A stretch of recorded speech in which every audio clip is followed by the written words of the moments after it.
Coming up on Mountain News this morning, the family is searching for answers more than 2 weeks after Joseph Miller's disappearance.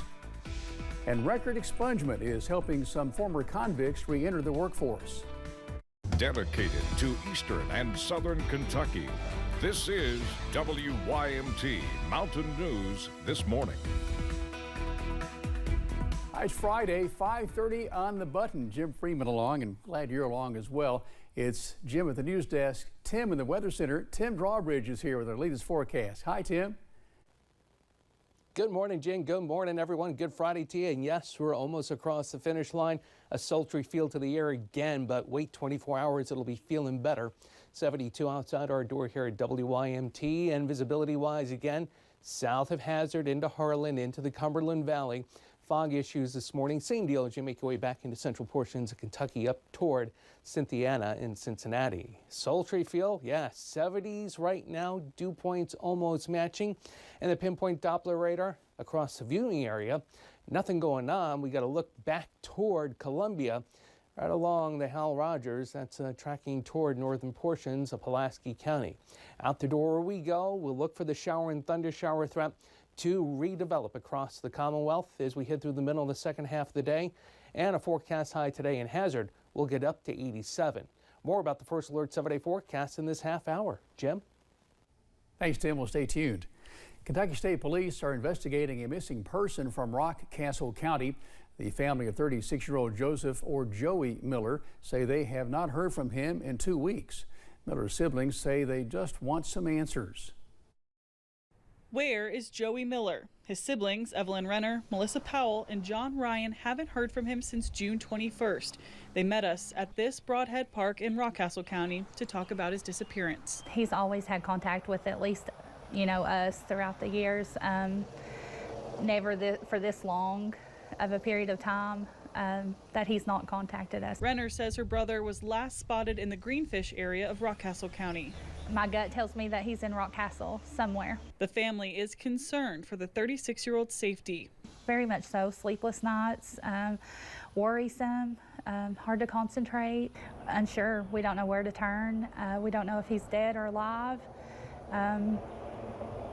We don't have anything to go on. The family isn't just waiting for answers. They're being proactive by passing out flyers and following up on leads from social media. Just waiting on any lead, any information that anyone has. Someone has to know. We just want him found. A friend of Joey has organized a search party for this afternoon at 12:30. They'll meet at the Grateful Bread food pantry located at Renfro Valley. Miller is 150 pounds, about 6 feet tall, with tattoos on both of his arms. A Corbin woman is dead after 3 cars crashed at London. Officials with the London Police Department said the crash happened Sunday afternoon on Kentucky 192 near Community Trust Bank. Phyllis Darlene Hale, 56, died at the University of Kentucky Hospital due to her injuries. At least 9 other people were in the vehicles involved, including 5 children. The children were all injured. The others, adults identified, included 1 man from Corbin and 3 people from London. The Laurel County Sheriff's Office is asking for help identifying theft suspects who reportedly broke into several cars on July 3rd. Take a look at these photos. The break-ins happened near Jackson-Fairston Road. If you have any information about a possible suspect, you're asked to contact the Laurel County Sheriff's Office at 606-864-6600. Police are asking for your help to stop illegal dumping in Louisa. Officers posted pictures to social media that appear to show furniture and mattresses dumped near the St. Jude thrift store. Police said illegal dumping not only tarnishes the beauty of our community, but also poses serious environmental and health risk. Anyone with information is asked to contact the Louisa Police Department at 606-638-4058. Kentucky's Secretary of State is answering questions about a lawsuit on voting rules.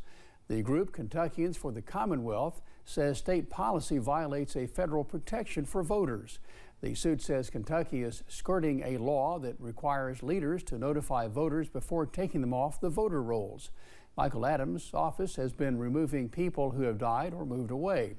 He says his team takes steps to make sure only the right people get removed.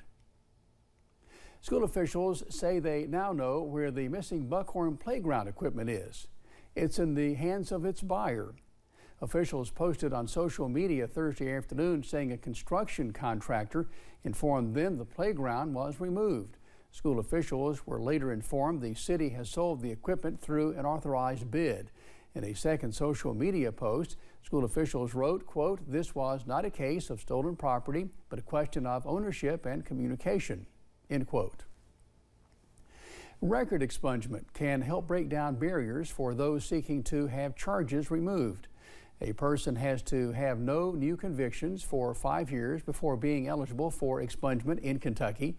Organizers with Goodwill Industries often host expungement clinics across the state. Program manager Miranda Montgomery says they have a lot of success stories.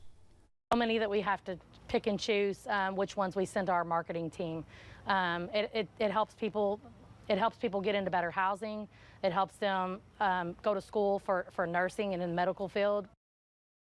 Someone on probation or parole is typically not eligible for expungement in Kentucky. While some Class D felonies can be expunged, Class A and B and C cannot be expunged. Now we'll take a look at some news making national headlines this morning.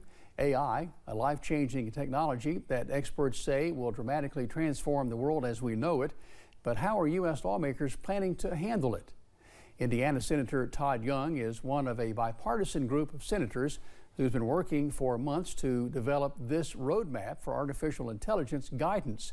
It's not legislation, but its goal is to generate momentum for artificial intelligence laws and to encourage innovation of the technology in the U.S. It's essential for a country that we stay in the lead. So to do that, we're going to have to educate ourselves, as we did over the last year, on how to mitigate some of the risks associated with deployment of this technology. Senator Young and other lawmakers have introduced a number of AI bills, but none has passed. Young said the AI roadmap was well received by both the left and right and thinks that bodes well for actually getting legislation done in the months ahead. Paul Whelan spent another Independence Day inside a Russian prison. He called for President Biden to handle the matter as if his own son was being held hostage. Whelan was arrested in Moscow in 2018 and later sentenced to 16 years on espionage charges. He has repeatedly denied the claims against him. The U.S. State Department has declared Whelan as being wrongfully detained. Yesterday was a sweltering 4th of July as more than 140 million people across the U.S. are dealing with extremely dangerous heat waves. Heat alerts were up in 20 states Thursday. In Atlanta, the heat became so dangerous that the AJC Peachtree Road Race was canceled before it was complete.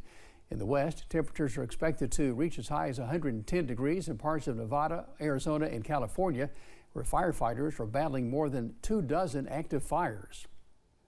Crews battling a fast-moving wildfire in Northern California say they're making progress.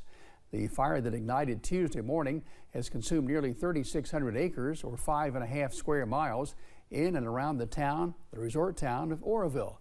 Crews are trying to get it under control while enduring triple-digit temperatures. Nearly 30,000 people were forced to evacuate, and some are finding respite at a local saloon that's remained open despite flames coming dangerously close to its front door. I stayed open so, one, people have places to go with their animals. I understand what it's like to have gone through a disaster and fire, and up here in this area, people go through disasters and fires on a regular basis. Many of the displaced are sleeping in their cars in the barge parking lot. The fire destroyed several vehicles and structures. The cause is under investigation, but it started when a red flag warning about extreme heat, high winds, and low humidity was in place.